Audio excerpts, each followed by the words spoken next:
Como fazer um plano de aula da educação física? Você quer fazer um plano de aula de educação física, mas não sabe por onde começar? Não precisa se apavorar, que o professor Davi Souza está aqui para te ensinar. Beleza? Vem comigo! Opa! Professor Davi Souza na área, trazendo mais um vídeo para você. Esse é o vídeo número 1 do componente curricular Educação Física. Hoje nós vamos analisar esse componente curricular dentro da BNCC, entendendo os seus conceitos, os seus termos e as suas informações, para que assim a gente possa colocar todas essas informações dentro do nosso plano de aula. E é por essa razão que eu te convido a se inscrever nesse canal para você não perder nenhum conhecimento pedagógico que vai ajudar você a se tornar um profissional melhor. Te convido também a deixar o seu like e aqui nos comentários deixar todas as suas perguntas, dúvidas e questionamentos para que assim a gente possa favorecer uma troca pedagógica. Te convido também a compartilhar esse vídeo com aquele seu amigo, seu colega que ainda não entendeu como é que funciona a BNCC e está passando por um momento de dificuldade. E nesse momento vamos lá iniciar esse processo pedagógico. Então vamos lá iniciar mais um processo pedagógico, hoje falando sobre o componente curricular Educação Física, tá certo? Teremos aqui no canal 3 videoaulas direcionadas a esse componente curricular, onde na primeira aula, que é a aula de hoje, nós iremos fazer a apresentação da Educação Física dentro da Base Nacional Comum Curricular, que é a BNCC. Na segunda aula nós vamos estruturar o nosso plano de aula, tá certo? E na terceira aula colocar o plano de aula em prática. Isso não quer dizer que somente 3 aulas serão produzidas por esse componente curricular, mas caso você tenha alguma dúvida e deixe aqui nos comentários essa dúvida, talvez lá no futuro eu possa produzir mais videoaulas. Então eu conto com você. Estamos quase chegando ao fim do Maratona Planos de Aula. Já fizemos o plano de aula de português, de matemática, de geografia, de história, de ciência, de arte, de educação física agora, tá certo? E o próximo de religião. Só você procurar aqui no canal que tem todos esses vídeos. Legal? Então vamos lá. Para a gente iniciar a nossa aula, para a gente iniciar a nossa discussão, primeiro a gente precisa da Base Nacional Comum, que é o documento norteador de toda a educação básica. Para a gente conseguir baixar a BNCC e assim você conseguir acompanhar a minha leitura, a gente primeiro precisa baixar a BNCC. É só você vir aqui no Google, colocar BNCC, clicar no Enter, que você vai vir para aqui para a página de busca, tá certo? Você clica aqui em Base Nacional Comum Curricular. Clicando aqui o site, você vai abrir o site do MEC. Depois você vem aqui embaixo. Você clica aqui no meio, ó, BNCC em PDF. Clicou aqui, vai abrir uma nova página no seu computador que vai ser essa. Aí você vem e clica aqui. Depois que você clicar aqui, o documento vai abrir no seu computador. Aí basta você procurar na pasta de downloads, tá certo? Como eu já baixei a minha BNCC, eu venho aqui, ó, e vou abrir ela. Se você não tiver achado no seu computador, é só você ir na pasta de downloads. A gente vai iniciar aqui a apresentação, tá certo? Desse documento. E vamos lá.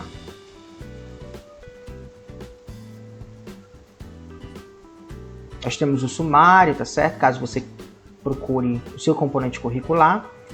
Aqui eu vou procurar a parte do ensino fundamental, que é para a gente entender a divisão da BNCC. A BNCC ela é dividida em grandes áreas, e essas áreas são a área de linguagens, a área de matemática, a área de ciências da natureza, a área de ciências humanas e a área de ensino religioso. Em cada área nós encontramos aqui alguns componentes curriculares. Na área de linguagem nós temos a língua portuguesa como componente curricular, a arte, a educação física e a língua inglesa a partir do 6º ano ao 9º ano do ensino fundamental. Lembrando que componente curricular e disciplina é a mesma coisa. Então nós temos aqui esses 4 componentes curriculares. Na área de matemática, somente componente curricular matemática. Na área de ciências da natureza, somente componente ciências. Na área de ciências humanas, somente geografia e história como componente. E ensino religioso, somente o ensino religioso. Lembrando que na área de ciências da natureza, no ensino médio, nós temos biologia, química e física. Em ciências humanas, nós temos história e geografia, filosofia e sociologia. Beleza? Lembrando que a gente já fez uma aula para cada componente curricular. Agora vamos para a página 213, que é onde inicia a educação física, que vai ser a discussão a problematização da nossa aula de hoje.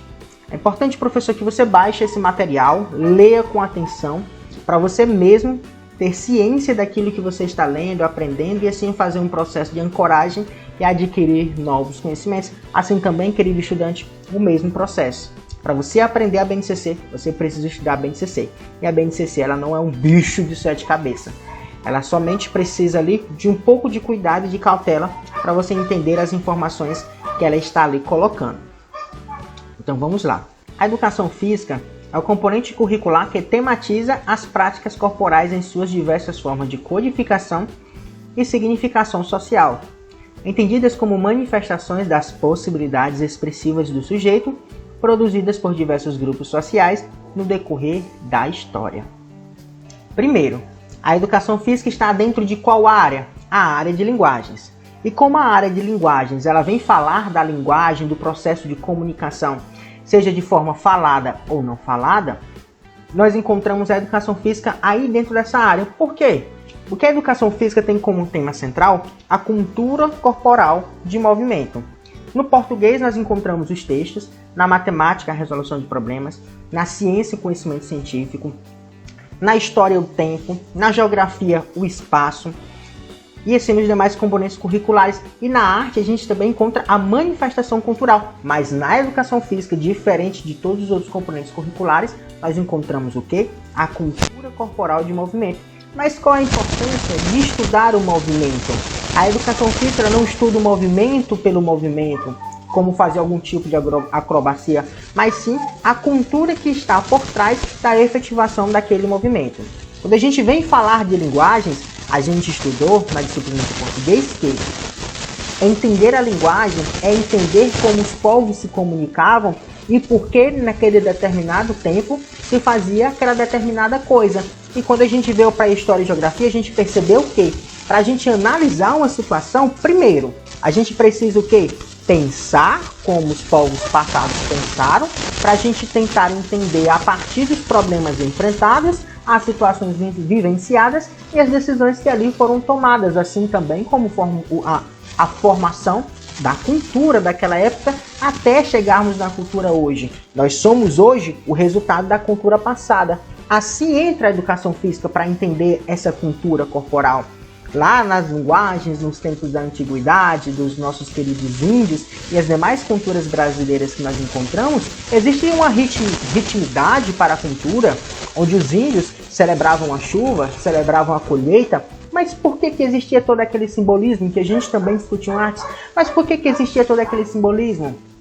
Porque existia uma cultura por trás e aquela cultura se manifestava através do movimento do corpo. E a educação física vem falar sobre essa movimentação, não como análise histórica, mas sim como análise viva, vivida e viva. Porque a cultura, ela se transforma e o movimento está em constante transformação. E é por isso que a gente fala de cultura corporal de movimento. O componente curricular obrigatório. A educação física ela não é facultativa, obrigatório.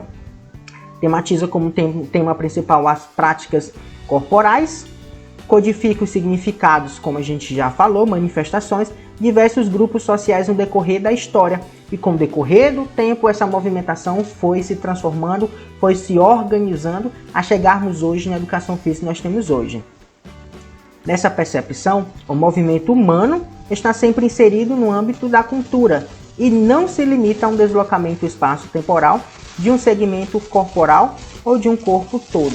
A gente não vem na educação física escolar, a gente não percebe na educação física escolar como algo a ser analisado acerca de um movimento, de uma acrobacia, de um salto, de uma técnica de luta, mas sem entender toda a problemática educacional que existe ali dentro daquela cultura.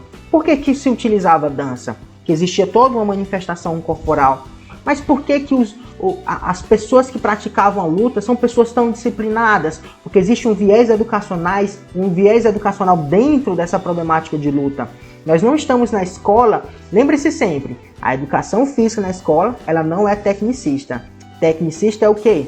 Cobrar técnicas, cobrar fundamentos, fundamentos por fundamentos, cobrar ali uma rigidez técnico-científica na prática daquele movimento. a educação física não está para ir, mas sim para questionar toda essa problemática e assim possibilitar aos nossos alunos o maior número possível de vivências dessas práticas corporais, a fim deles se aprimorar em relação a vivenciar e conhecer essa prática e colocá-la em prática na sua vida escolar e fora escolar, levando para toda a sua vida, como atividade física ou exercício físico, que são dois viés diferentes. Nas aulas, as práticas corporais devem ser abordadas como fenômeno cultural dinâmico. Por que dinâmico? Porque está em constante transformação. Diversificado porque existem várias culturas e todas as culturas, em seu espaço, em seu tempo, têm ali a sua conceitualidade, né? Sua individualidade, sua especificidade, que deve ser entendida, conservada, tá certo? Pluridimensional, porque são tem muitas dimensões. Singular, porque o indivíduo vai participar, seja ele de forma singular ou de forma coletiva. E contraditória que as aulas de educação física, assim como os demais componentes curriculares, mas a educação física com muito mais força do que os outros componentes curriculares, devem ali possibilitar um ambiente contraditório. E o que é um ambiente contraditório? Porque quando a gente está nas aulas de educação física, primeiro a gente já percebe, quando a gente vai realizar uma atividade, que existem os alunos que eles conseguem ter um desempenho melhor quando comparado com os outros. E existem vários motivos que nós não vamos ter tempo de discutir nesse vídeo, como genética, como prática, como desempenho e por aí vai. Então a gente não veio para questionar sobre isso. Contraditório de quê? De entender o outro. Ah, mas eu sou mais rápido e por eu ser mais rápido eu vou desprezar meu colega? Não. Existe uma individualidade biológica e por essa razão eu tenho que respeitar e assim ajudar meu colega. Ah, meninos jogam primeiro, meninas jogam depois, ou meninas jogam primeiro, meninos jogam depois. E por que não joga todo mundo junto? A gente também tem que saber colocar situações contraditórias, problematizadoras, para que os alunos possam refletir, analisar aquela situação e encontrar um ambiente contraditório, porque é na dúvida que nós alcançamos o conhecimento, tá certo? Quando nós buscamos conhecimento.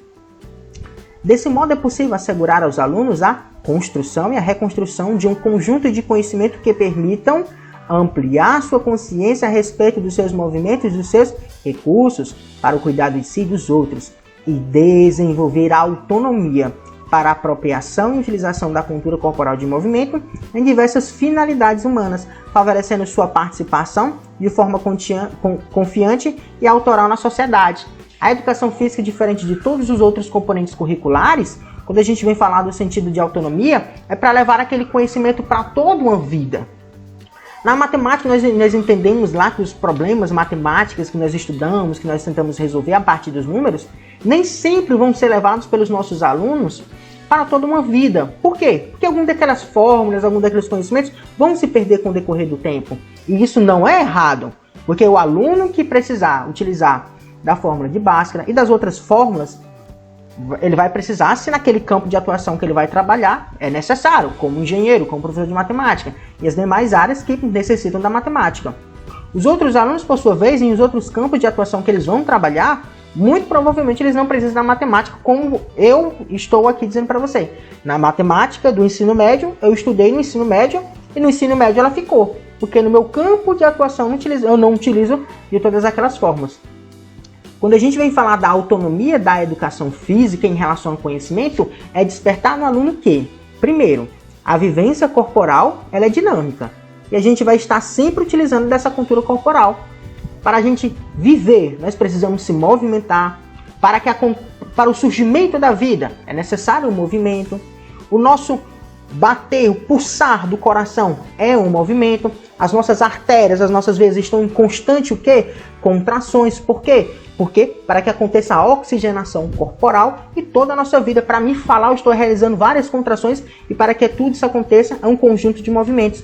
E esse movimento deve levar o aluno a pensar que durante a sua vida, para que ele possa estar com homeostase corporal e até mesmo a saúde seja conservada ou através da manutenção dessa saúde, a cultura corporal de movimento, efetivando o quê? A prática de atividades físicas e exercícios físicos que nós encontramos que a gente desenvolve esse conhecimento, esse assunto em sala de aula. Então, nosso aluno tem que ter propriedade sobre esse conhecimento. E aqui fala sobre desenvolver a autonomia. A educação física na escola não foi feita para tecnicismo, onde serão formados atletas no futuro. Não é bem por aí que funciona, não, a educação física. A educação física, ela está ali para problematizar acerca dos assuntos que nós encontramos da cultura corporal de movimento, a fim de alcançar o contraditório, as informações, o dinamismo, a diversidade, o pluridimensional, o singular, o coletivo e o contraditório. Então essa é a peculiaridade da educação física em sala de aula.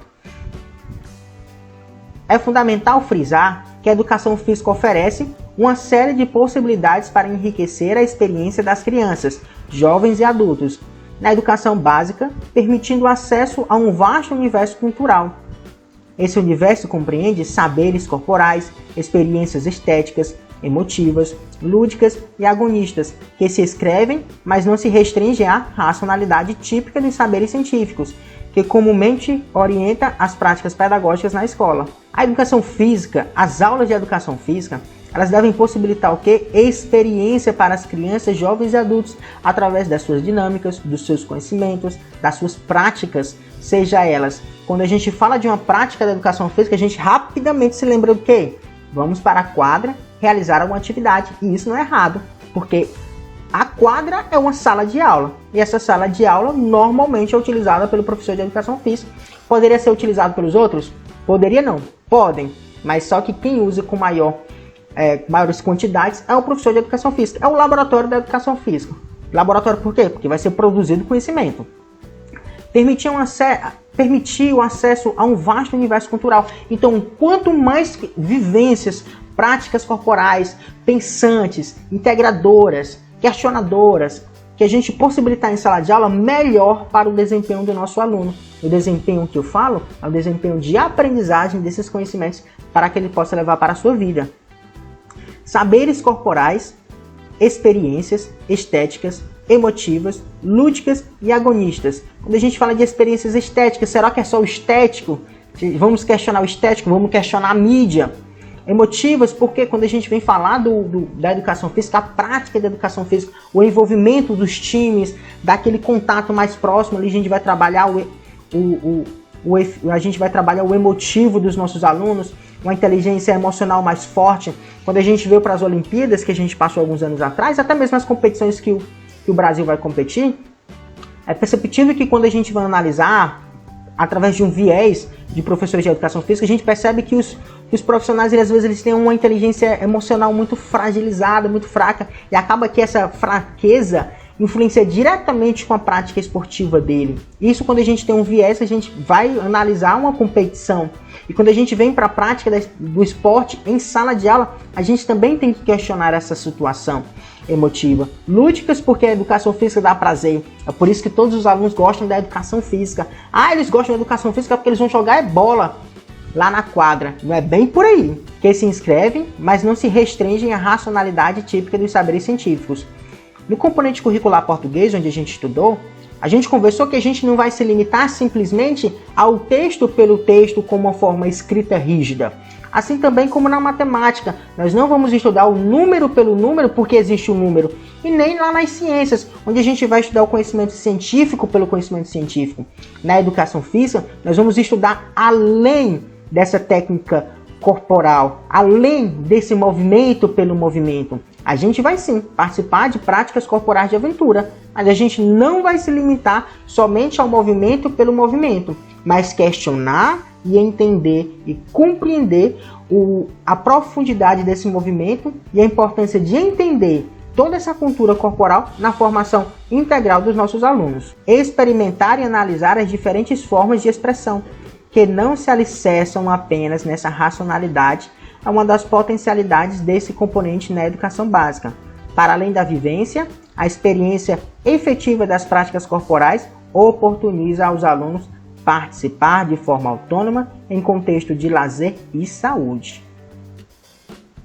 Há 3 elementos fundamentais comuns às práticas corporais: o movimento corporal, a organização interna e o produto cultural, vinculado como lazer, entretenimento ou cuidado com o corpo e a saúde.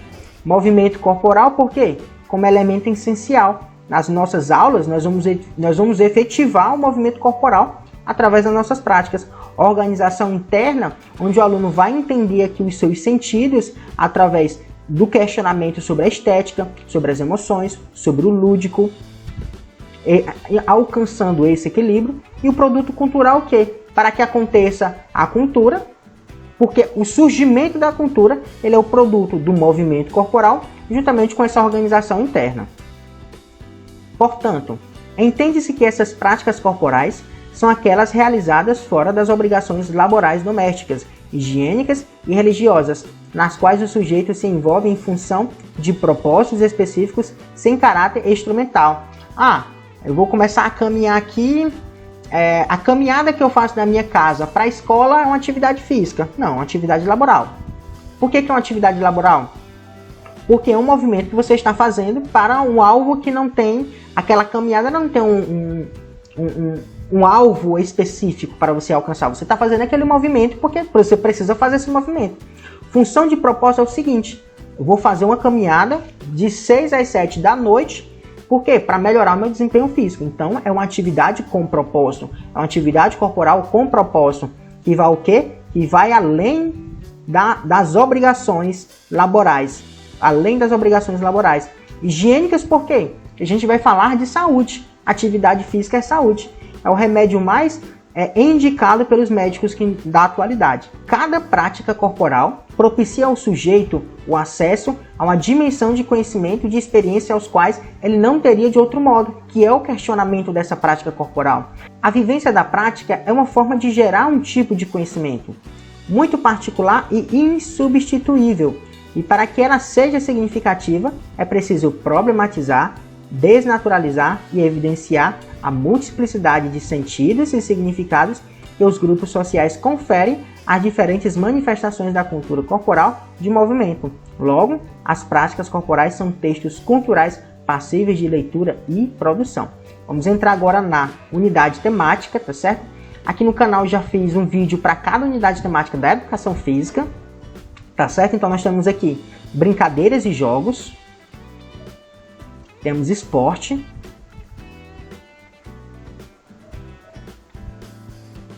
aí dentro do esporte tem o esporte de marca, esporte de precisão, esporte técnico combinatório, esporte de rede, quadra dividida ou parede de rebote, temos o esporte campo e taco, esporte de invasão ou territorial e esporte de combate. Temos também a ginástica. E danças, lutas e práticas corporais de aventura. Lembrando que as danças que nós encontramos na educação física não são as mesmas danças que nós encontramos lá nas artes.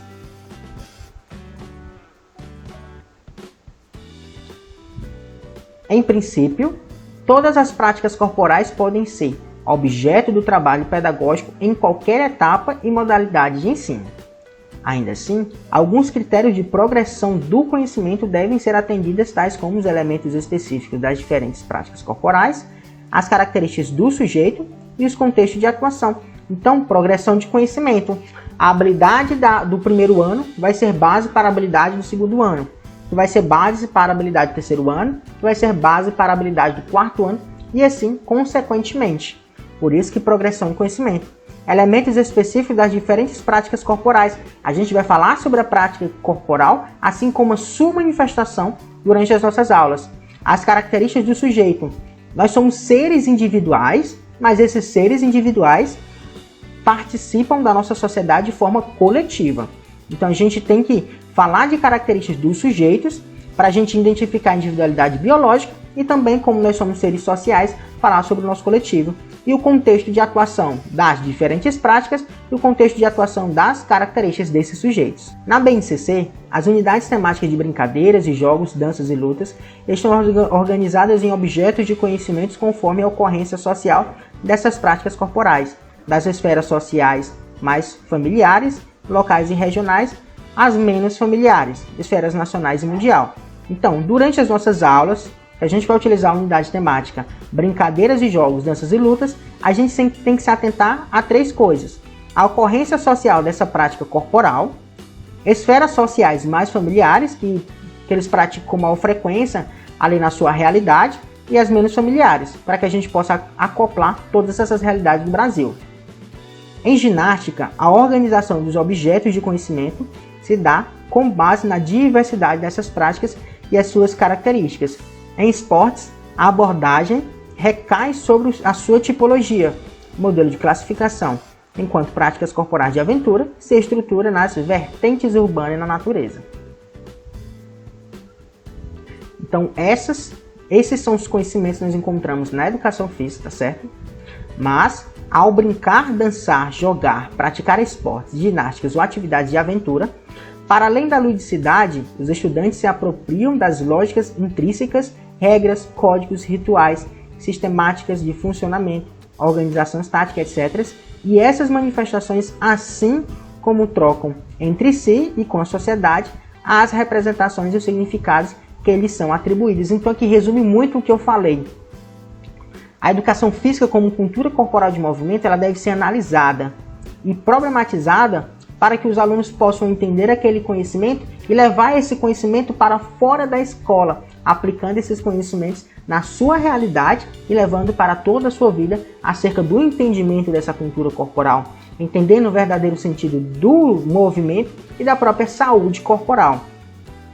E dentro da educação física nós temos dimensão do conhecimento que devem ser desenvolvidas no decorrer das nossas aulas, que são a experimentação, que é experimentar vivências corporais, uso e apropriação dessa cultura corporal que nós encontramos, a fruição, fruir e participar dessas atividades corporais, reflexão sobre a ação, analisar o porquê daquela cultura, a problematização, a aplicação, a investigação, construção de valores, que a educação física constrói valores.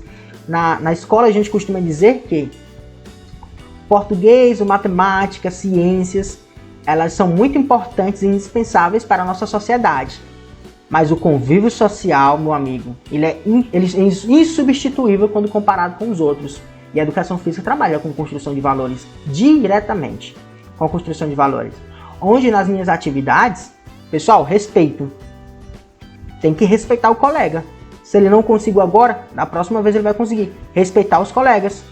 Todo mundo aqui tem a vez de participar. Então todo mundo vai participar. Isso é a construção de valores. Os alunos entenderem que eles têm que respeitar, que eles têm que obedecer à minha voz como autoridade e que ele também tem que participar respeitando os nossos colegas. Isso é construção de valores. O que deve ser priorizado de forma transversal nas nossas aulas e nos demais componentes curriculares. Análise, que é a capacidade de analisar, compreensão, compreender, protagonismo comunitário, a autonomia. Vale ressaltar que não há nenhuma hierarquia entre as dimensões, tampouco uma ordem necessária para o desenvolvimento do trabalho no âmbito didático. Na página 223 nós temos as competências específicas da educação física, certo? Onde a gente vai precisar para o nosso plano de aula. Educação física para o ensino fundamental, anos iniciais. Os alunos do ensino fundamental, anos iniciais, possuem modos próprios de vida e múltiplas experiências pessoais e sociais. Então isso deve ser levado em consideração em nossa aula e não só na educação física, como nos demais componentes curriculares que nós encontramos dentro da educação básica. David Ausubel, que fala sobre a teoria do ensino significativo, ele fala o seguinte, que a apresentação dos conhecimentos e dos conteúdos que nós encontramos dentro da escola devem ser aplicados na rotina e nas vivências dos próprios alunos, para que os próprios consigam perceber essa aplicabilidade do conhecimento escolar na sua rotina e assim aprender essa informação, efetivando uma ancoragem. Então é assim que deve ser realizado o nosso processo de ensino-aprendizagem, contextualizar aqueles conhecimentos escolares, aplicar esses conhecimentos escolares na realidade do aluno, para que o aluno possa pegar essa informação e assim fortificar e assimilar essa informação. Muito importante essa informação. A teoria do ensino significativo. Os nossos alunos, eles têm vivências. Eu sempre gosto de dar meu exemplo, porque é muito prático e às vezes muitas pessoas realizam a mesma atividade. Quando eu era mais jovem, que eu tinha ali mais os 12, eu acho que 14, 15, 16 anos, gostava muito de brincar na rua. Não sei você. Você gostava de brincar na rua? Deixa aqui nos comentários, gostava muito de brincar na rua. E a gente brincava de garrafão, de bandeirinha, de jogo-esconde, de estrela nos ares, brincava de bila, de peão, de Blade, não sei se era no seu tempo de Blade, e tantas outras brincadeiras, queimada também, carimba, futebol, futsal, muitas coisas. E quando a gente tinha fome, ou quando a gente sabia que estava no tempo de alguma colheita de alguma fruta, jambo, manga, caju, siriguela, acerola, nós mesmos subíamos na árvore, comíamos, e todo mundo comia lá na árvore mesmo, né? Todo mundo se sentava nos galhos e comia. Graças a Deus ninguém caiu. E a gente se divertia muito. Eu gosto muito de frisar esse exemplo, porque esse é um exemplo de vivência corporal que a gente praticava na nossa rotina, mas quando a gente ia para a escola, a gente não tinha tanta oportunidade de oportunizar essas experiências. O meu professor de educação física era o professor Wellington. Ele era um professor, um exemplo para mim, porque ele sabia problematizar na aula dele, e não só problematizar, mas ele levava sempre muitas atividades para a gente trabalhar. Normalmente, a maioria da turma gostava muito de brincar futsal, né? Aí ele sempre, como a escola também era grande, a gente tinha uma quadra bem grande, também tinha um outro espaço lá de terra do outro lado, que depois virou um campo de areia. Ele sempre dividia as pessoas, mas ele ficava sempre monitorando o que estava acontecendo. E ele levava atividades que eram tão problematizadoras que eu acho que despertou em mim trabalhar com a própria educação física, que era muito prático. Levava a gente sempre um questionamento sobre aquela informação, a aplicabilidade, o porquê que nós estávamos fazendo aquilo e o desenvolvimento de todas aquelas habilidades na nossa prática pessoal, comunitária e familiar. Por quê? A educação física, ela fala sobre a saúde. E a gente precisa de saúde para viver. E a educação física contribui para a manutenção da minha saúde, para a preservação da minha saúde. E, às vezes, isso passa por branco, né? Passa em branco. É só alimentos saudáveis, mas é a educação física que fala sobre os alimentos saudáveis, a importância desses nutrientes na nossa composição corporal, e não com um viés estético, mas sim com um viés o quê? Pedagógico, para que a gente possa entender que aquelas informações serão necessárias para a nossa vida inteira. É muito importante isso, muito importante. Durante as nossas aulas nós devemos o quê? Reconhecer problemas, proporcionar a compreensão do mundo e potencializar a inserção dos nossos alunos, certo? Diante do compromisso com a formação estética, sensível e ética, a educação física aliada aos demais componentes curriculares assume compromisso claro com a qualificação para a leitura, a produção e a vivência das práticas corporais. Ao mesmo tempo, pode colaborar com os processos de letramento e alfabetização dos alunos, ao criar oportunidades e contextos para ler e produzir textos que formalizem as distintas experiências e vivências nas práticas corporais tematizadas. Então, no decorrer das nossas aulas, a gente também pode implementar essas estratégias para que eles possam agregar novos conhecimentos. Lembrando sempre do diálogo. Então, pessoal, essa é a nossa problematização sobre a educação física, onde a gente vai entrar agora nas unidades temáticas e nos objetos de conhecimento.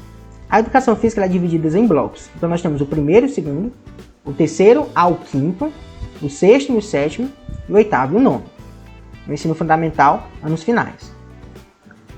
Quando a gente vem falar dos anos iniciais, nós temos as unidades temáticas: brincadeiras e jogos, esportes, ginásticas, danças, lutas e práticas corporais. Sendo que as práticas corporais só vão entrar em ação no ensino fundamental, anos finais.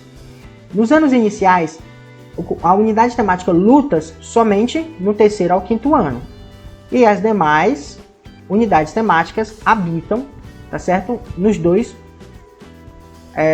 grupos aqui. Nos dois grupos. Aí nós temos brincadeiras e jogos e os seus objetos de conhecimento. Nós temos esportes e seus conhecimentos. Nós temos as ginásticas e os seus conhecimentos, que é a ginástica geral. E as danças e os seus conhecimentos, mais uma vez frisando, lutas somente no bloco terceiro ao quinto ano. As demais unidades temáticas, exceto práticas corporais de aventura, tá certo? Nos demais blocos. Agora nós entramos nas unidades temáticas diretamente, de forma a revisar o que a gente trabalhou hoje. O ponto central da educação física é a cultura corporal de movimento, que é o corpo e a sua manifestação. Elementos fundamentais: movimento corporal, organização interna e produto cultural. Unidade temática, nós temos 6. Brincadeiras e jogos, esportes, ginásticas, danças, lutas, práticas corporais de aventura. E nós temos as dimensões de conhecimento, que são experimentação, uso e apropriação, fruição, reflexão sobre ação, construção de valores, análise, compreensão e protagonismo comunitário. No mais, essa é a nossa problematização. Já te aguardo para a nossa próxima videoaula, onde a gente vai estruturar o nosso plano de aula passo a passo. Tá legal? Te convido a se inscrever nesse canal para não perder nenhum conhecimento pedagógico e assim se aprimorar enquanto professor. Te convido a compartilhar esse vídeo também com a galera que não conhece a BNCC, que não domina os termos da BNCC e assim aprender mais sobre esse conhecimento. Deixa o seu like e não se esquece de deixar nos comentários perguntas, dúvidas, questionamento, tá certo? Para que a gente possa efetivar a troca pedagógica. Até o próximo vídeo e valeu!